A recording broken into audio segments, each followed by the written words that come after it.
Voilà, ici on a une couche vectorielle dans Quantum GIS, c'est une couche de communes. Où se trouvent ces communes, c'est pas important. Maintenant, on aimerait bien connaître quelques propriétés statistiques sur ces communes. Donc, une chose que je peux évidemment faire, c'est aller chercher les informations ici dedans. Donc, je clique sur une entité, ça me donne les informations. Comme ici, par exemple, le nombre de population en 2012, 2010, il y a le pourcentage de personnes de nationalité française, il y a le pourcentage de familles monoparentales en 1970, en 2000, la différence entre les deux, donc c'est en 2000 moins 1970, ça donne ça, euh,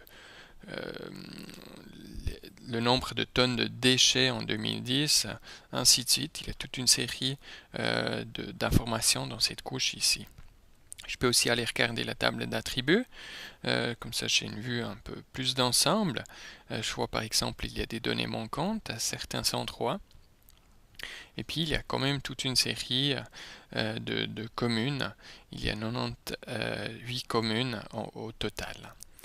Maintenant, pour avoir les statistiques descriptives, donc par exemple la distribution, c'est-à-dire l'histogramme de fréquence, on va devoir utiliser un plugin, c'est le plugin Statist qu'on va utiliser pour avoir ces informations-là.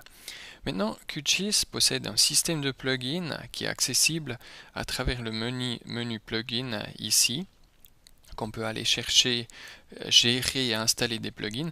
Notez que ça, dans QGIS 1.8 et avant, c'était un peu différent. Il y avait deux menus, maintenant il y en a un seul, ce qui est peut-être un peu plus simple, mais bon, la fonctionnalité, ça reste exactement la même dans les deux versions de QGIS.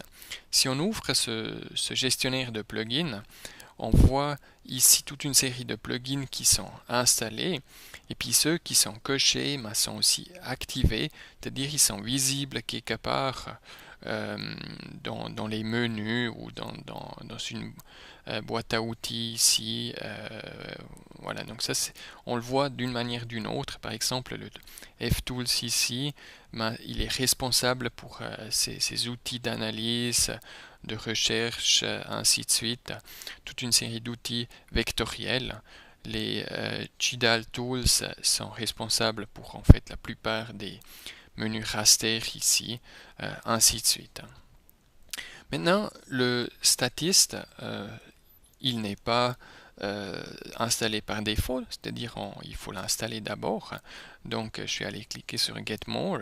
Puis là, il y a toute une série aussi de plugins qui ne sont pas installés mais qui sont disponibles dans le statiste ici. Qui permet de calculer et afficher des statistiques pour un champ d'attributs. Et puis en fait, il me suffit de cliquer sur Install. Et puis après, il va le télécharger et installer directement. Donc vu qu'il faut le télécharger, évidemment, il faut être connecté à Internet. Sinon, il ne va pas avoir... il va pas réussir à afficher la liste des plugins disponibles. Donc si maintenant, moi je vais là-dedans, j'ai effectivement le plugin qui est là, il est activé directement. Donc ça c'est bien, mais c'est bien de vérifier. Donc à ce moment-là, moi je peux tout simplement fermer. Puis en fait, le plugin Statist, il apparaît tout d'abord avec cette icône ici. Il apparaît aussi dans le menu vecteur, quelque part, ça peut être à un autre endroit, ça peut être à la fin, ça peut être au début, c'est pas très bien réglé encore, mais l'important c'est qu'il est là. Et puis si on va dessus, si on lance le plugin, il y a un dialogue qui s'ouvre ici. Je vais peut-être essayer de le faire un peu plus grand. Voilà, quelque chose comme ça. Où je sélectionne la couche d'entrée. Bon, je n'en ai qu'une ici. Je peux sélectionner un champ. Je suis allé chercher la population en 2012 par exemple. Et puis, je clique sur OK. Si je clique OK, du coup, il va calculer les statistiques pour ce champ-là, ici, pour cet attribut qui se trouve dans cette couche. Je peux aussi cocher d'utiliser uniquement les entités sélectionnées. Chez moi, je n'ai pas sélectionné, mais je pourrais sélectionner une partie avant et puis venir ici et puis avoir des statistiques uniquement sur les entités sélectionnées. Et puis, ça me donne toute une série d'informations. Tout d'abord, il me dit combien d'entités géographiques il y a. Donc 98, ça on a déjà vu, il y a 97 valeurs uniques, c'est-à-dire il y a deux communes visiblement ils sont la même population. Minimum 60, maximum quelque chose comme 130 000. Donc ça c'est maximum moins le minimum, la somme pour la population. Donc au total on a à peu près 440 000 habitants dans nos communes, ce qui est assez considérable. Après, on a la moyenne, qui ne veut pas forcément dire quelque chose vu il semble qu'il y a des valeurs extrêmes. La médiane, c'est un peu plus parlant. Donc, il y a en fait 50% des communes qui ont une population de 1270 personnes ou plus, ou moins évidemment, c'est la même chose. Après, l'écart type, 13 000, il y a une très grande variation. Puis bon, ça, on va pas regarder pour le moment. Ici, on a l'histogramme de fréquence. Donc là, on voit, par exemple, ici, dans la première tranche de communes, il y en a en fait 85 communes qui ont relativement peu de population. Ça va être quelque chose comme 4000 probablement, ou quelque chose du style. Et puis après, il y en a, ça diminue très très vite. Et puis, il semble qu'il y en a une ou deux communes qui ont énormément de population.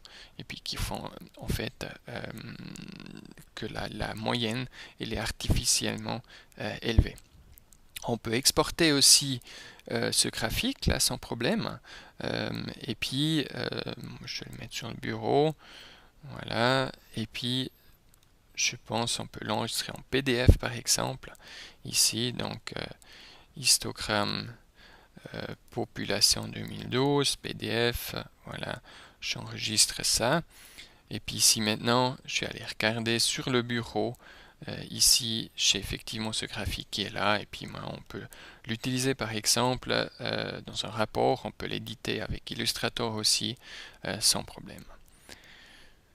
On peut aussi aller regarder d'autres champs, par exemple ce champ-là, qui est l'évolution du pourcentage de familles monoparentales entre 1970 et 2000. Je clique sur OK, donc on peut en fait mettre à jour le champ et puis afficher les statistiques pour un autre champ. Et puis là, on voit qu'il y a quelque chose qui ressemble plus à une distribution normale, même s'il y a des petites choses là, des petits artifices entre deux.